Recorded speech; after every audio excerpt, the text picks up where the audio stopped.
let us now do the numerical based on this question, on this formula, which is mu naught upon 4 pi I upon a sin phi 1 plus sin phi 2. Right? Now what is the numerical form statement? Two semi-infinitely long straight current carrying conductors are held in the form as shown. As shown, this is the diagram. One common end of them is held at origin. If both the conductors current same current I, find the value of magnetic field induction at B, that is A and B. Point P we have to find out. Right? Now to solve it, firstly we will find out the magnetic field due to this conductor, then magnetic field due to this conductor, and then we will find resultant at this point. Now if the direction of magnetic field at this point is in the same direction, then the magnitude B1 and B2 will be added, and if it is in opposite direction, then that will be subtracted. Right? Now when we are going to find out the magnetic field at point P due to this conductor, we will forget this conductor. Imagine that we are having only the single one. In this case, the angle, this would be 90 degree. Right? So one angle is theta 1, another angle is 90 degree, and the distance between the conductor and the point is B. It means in this case, instead of putting A, we will put B. So we will use the formula mu naught upon 4 pi I by B sine of phi 1. Instead of phi 1 we will write theta 1, and instead of phi 2 we will put pi by 2, right, 90 degree. So solve it. This would be mu naught upon 4 pi I by B sine of theta 1 plus 1, right? So this we have calculated. Now sine theta 1 we need to find out. Sine theta 1, sine is perpendicular upon hypotenuse. Perpendicular is B. Now hypotenuse is this. This is A, as from this A. So this would become, hypotenuse would become root of A square plus B square. So sine theta 1 will be equal to B by A square by, it will be, okay, B to base, B will be base because both the angles are at this point, so that will be base.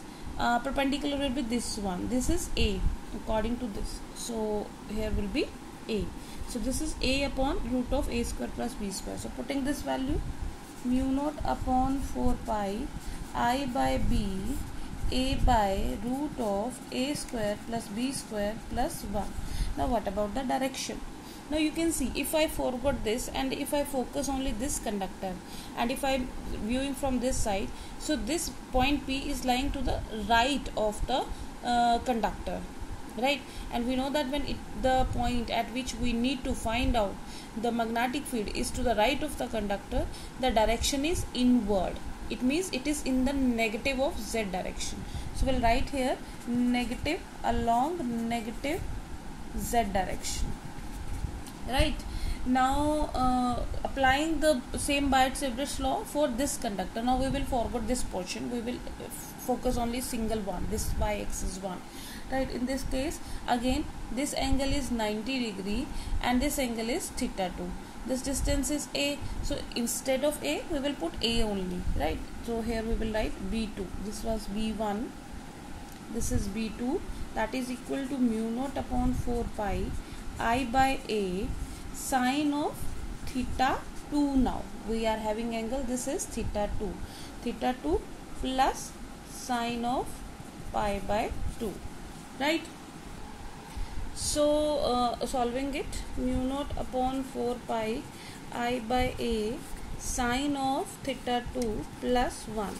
Now sine theta 2 will be calculated. Sine theta 2, now this, see here, this angle and this angle is on this axis, so this would become base. Right?